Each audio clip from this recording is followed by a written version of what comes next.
अगर मैं आपसे कहूं कि 30 में से 24 कंपनियां गायब हो गई, जी हाँ गायब, ना दिवालिया होने की खबर सुनी, ना किसी ने आपको बताया, लेकिन वो कंपनियां अब इंडेक्स में नहीं है। 1986 के अंदर जब बीएसई सेंसेक्स स्टार्ट हुआ था उसमें 30 कंपनियां थी, लेकिन आज उन 30 में से सिर्फ 6 से 7 कंपनियां ही अभी भी इंडेक्स का हिस्सा हैं। बाकी की जो कंपनी है 23 से 24 वो या तो पूरी तरह बंद हो गई या फिर खराब परफॉर्मेंस के कारण इंडेक्स से बाहर कर दी गई।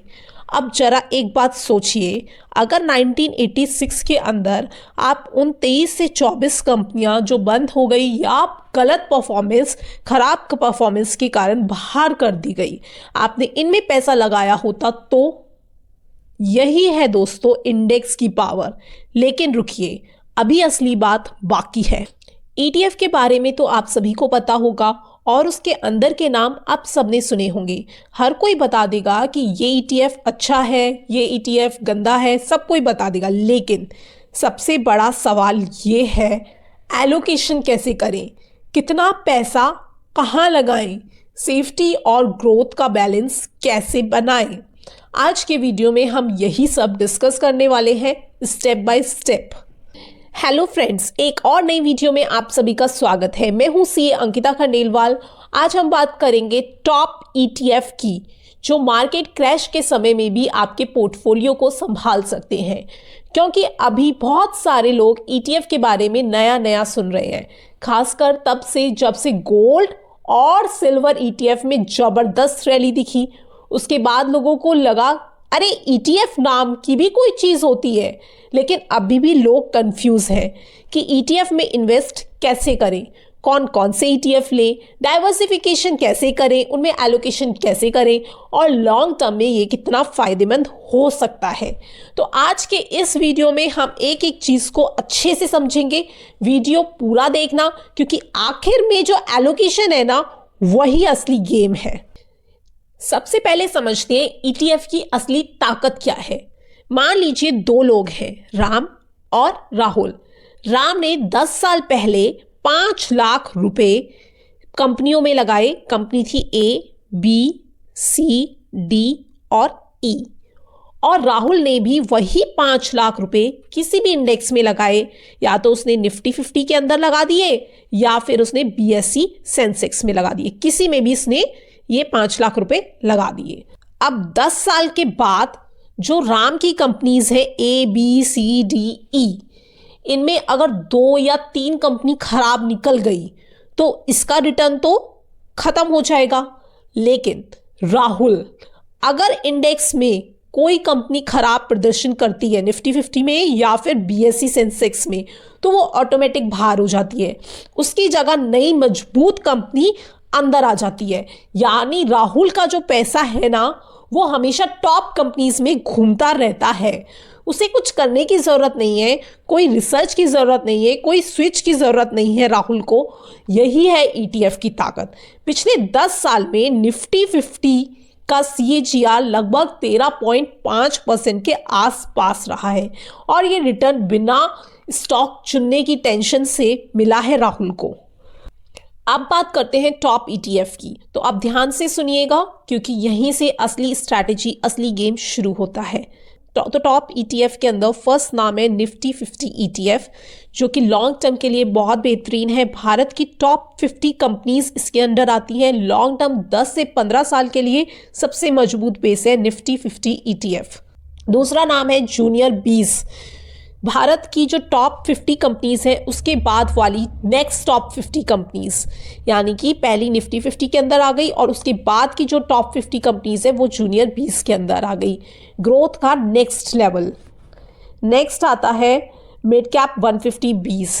भारत की मिड कैप कंपनीज, यानी कि हाई रिस्क हाई रिटर्न वाली कंपनीज, लॉन्ग टर्म में शानदार ग्रोथ पोटेंशियल रखने वाली, दमदार मल्टीबैगर देने वाली कंपनीज। नेक्स्ट आता है उसके बाद HDFC small cap 250 ETF। Small category की 250 कंपनियां यहाँ ज़्यादा उतार चढ़ाव रहेगा, लेकिन लॉन्ग टर्म में मल्टी बैगर जैसी ग्रोथ यहाँ पर मिल सकती है।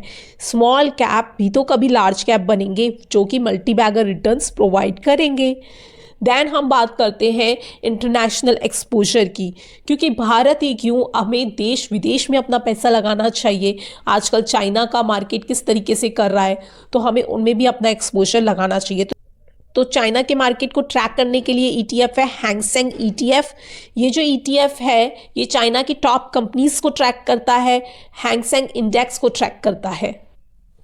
देन 6 नंबर पर आता है मफंग ईटीएफ, MAFANG ईटीएफ। आप चाहें तो इनको नोट कर लें या स्क्रीनशॉट लेकर रख लें। मीटा, अमेजॉन, नेटफ्लिक्स, गूगल, ये जो कंपनीज हैं आजकल ज़्यादा उभर रही हैं। जब से AI आया है, गूगल, मीटा ये ज़्यादा ही डेवलपमेंट दिखा रही हैं। इन जैसी बड़ी टेक कंपनीज को ट्रैक करता है मफंग ईटीएफ। देन उसके बाद आता है नेस्डेक 100 को ट्रैक करने वाला ईटीएफ। इस ETF का नाम है MON100 ETF। ये नेस्डेक 100 को ट्रैक करता है, US की 100 कंपनीज को ट्रैक करता है, टॉप 100 कंपनीज को।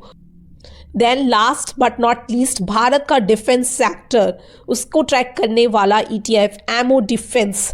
भारत का डिफेंस सेक्टर अभी गवर्नमेंट उसको ज़्यादा पुश कर रही है। जब से कि ऑपरेशन सिंदूर हुआ है उसके बाद भी डिफेंस कंपनीज को पैसा लगातार गवर्नमेंट बढ़ाकर दे रही है, और डिफेंस सेक्टर ने पिछले वर्षों में भी शानदार रैली दी थी, इसलिए एमओ डिफेंस ETF को भी हम यहाँ कंसिडर करेंगे। असली सवाल आता है एलोकेशन कैसे करें। देखो, कोई भी आपको ETF के नाम तो बता देगा, लेकिन अगर आपके पास 100 रुपए हैं तो 100 रुपए को आप इन ETF में किस तरीके से डिवाइड करेंगे, बाइफरकेट करेंगे, डाइवर्सिफाई करेंगे, ये हम सीखेंगे।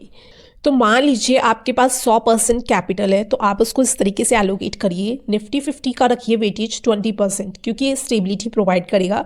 जूनियर 20 में 10%, मिड कैप में 8%, स्मॉल कैप में भी 8%। देन इंटरनेशनल एक्सपोजर के लिए हैंग सेंग चाइना के इंडेक्स में 8%, मफेंग में 8%, MON100 में 10%, डिफेंस सेक्टर के ETF में एमओ डिफेंस में 10%। बाकी तो ETF जो कि सिल्वर ETF ले लीजिए और गोल्ड ETF, उनमें जब भी आपको डिप मिले आप 5% दोनों में रख सकते हैं, क्योंकि लॉन्ग टर्म ग्रोथ स्टोरी तो उनमें भी है। अगर आप इस तरीके से अपने पैसे को एलोकेट करेंगे तो आपका पैसा लार्ज कैप में भी है, मिड कैप में भी है, स्मॉल कैप के अंदर भी है, चाइना US में भी है और डिफेंस सेक्टर में भी है। तो पूरी दुनिया का स्ट्रक्चर्ड पोर्टफोलियो डाइवर्सिफाई होकर तैयार हो जाएगा आपका। यहाँ पर आप किसी एक कंपनी के अंदर दाव नहीं लगा रहे, बल्कि पूरे सिस्टम पर भरोसा कर रहे हैं, और यही होती है इंडेक्स की पावर, जो मैंने शुरुआत में आपको सेंसेक्स के उदाहरण में समझाई थी। अब आप मुझे कमेंट में बताइए आपको कौन सा ETF सबसे बेहतर लगा। अगर वीडियो वैल्यूएबल लगी हो तो लाइक ज़रूर करिए, और ऐसे ही strategic long term practical content के लिए हमारे चैनल को फॉलो करना मत भूलना या सब्सक्राइब करना मत भूलना।